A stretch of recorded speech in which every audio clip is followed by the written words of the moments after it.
Maganda naman po yung mga programa ng gobyerno to, lalo na sa aming mga magsasaka. Dangan nga lamang at yung mga nasasabing mga halimbawa sa pagbaba ng mga pataba, hindi po namin nararamdaman masyado. Magtatanong lamang po ako hinggil sa masasabi po ninyo sa panunungkulan ng ating Pangulong Ferdinand Marcos Jr. Sa Hulyo 27 po kasi ay ikalimang sona na po niya. Ibig sabihin, naka-4 na taon na rin po siya sa panunungkulan. Ano po ang masasabi po ninyo sa kanyang panunungkulan? Base po sa mga nagdaang mga taon, maganda naman po yung mga programa ng gobyerno to, lalo na sa aming mga magsasaka. Dangan nga lamang at yung mga nasasabing mga halimbawa sa pagbaba ng mga pataba, hindi po namin nararamdamang masyado. Kasi lalong-lalo na kami, mga umuutang lamang sa mga panggamit sa bukid. Yun po, mga nakukuha namin na kulang na implementa para maipaganap yung sabing pagbaba ng mga abono. Opo, yung sa presyo po Sa na presyo po. pataba. Particular po, ano po yung alam po ninyong programa kaugnay po dyan sa pagpapababa ng presyo ng pataba na nabanggit po ng ating Pangulo o narinig po ninyong sinasagawa ng halimbawa yung Department of Agriculture? Sa mga kuwan po ng pamahalaan, parati po naririnig po namin na tutulong sila para mapababa yung programa ay yung mga ano ba yun, yung presyo ng mga ginagamit na pataba at mga pestisidyo na rin gamit ng kuwan. Kaya lang hindi po namin nararamdaman. Kaya kung maaari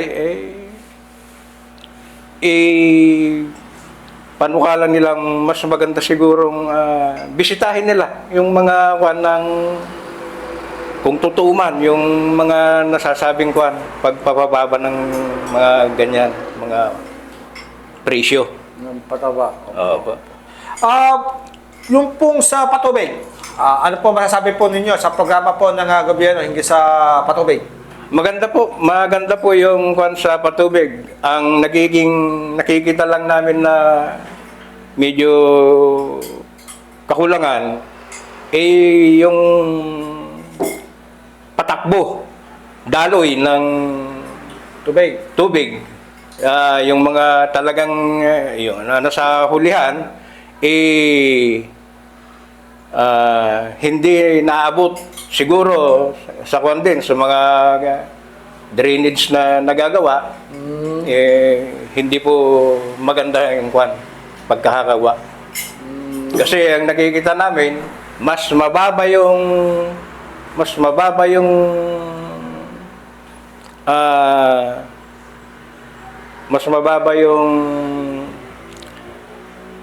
pinatutubigan kaysa doon sa kuwan.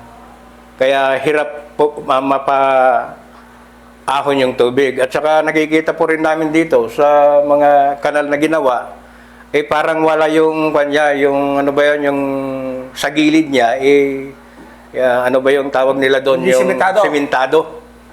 Hindi naka-lining. Opo. Tapos sinasabi nyo nakatingala yung hindi nakatingala po, yung kung medyo mas mataas sana yung patubig, madali pong tubigan yung bukirin. Opo. Mas mababa yung kanal kaysa sa bukid. Halos kon po dapat sana mas mataas ng konti yung kanal para madaling mapaagos doon sa kwan. So, ito po yung punan po ninyo sa irigasyon, no? Opo. Dito po ba sa lugar po ninyo nasasaklawan lahat ng irrigation canal? May naririnig po kaming mga porsyon na hindi natatamaan. Ayun. Dahil po siguro sa kakulangan ng daluyan. Tungkol naman po sa presyo po ng palay. May nakita po ba kayong naging tulong dito ng administrasyon ni Pangulong BBM para mapabuti ang presyo po ng palay? Kung meron o wala. Meron naman pong